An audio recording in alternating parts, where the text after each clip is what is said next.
والصلاۃ والسلام علی من لا نبی بعدہ اما بعد۔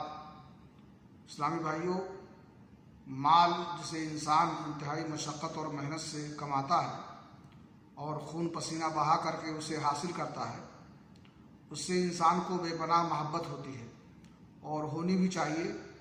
اس لیے اس کی حفاظت کرتا ہے اور اس کو جمع کرتا ہے، یہاں تک کہ مال کی حفاظت کرتے ہوئے اگر انسان قتل کر دیا جائے تو اسے اللہ رب العالمین کے ہاں شہید کا اجر و ثواب ملے گا۔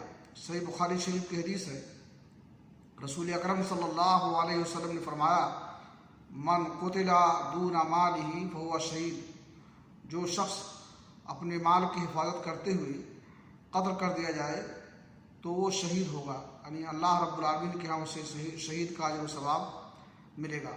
اللہ رب العالمین سے دعا ہے کہ اللہ تعالی ہمیں حلال ذرائع سے مال کمانے کی توفیق عطا فرمائے، اور اگر اس کی حفاظت میں ہم مر جائیں تو شہید کا درجہ ملے۔ وآخر الحمدللہ رب العالمین۔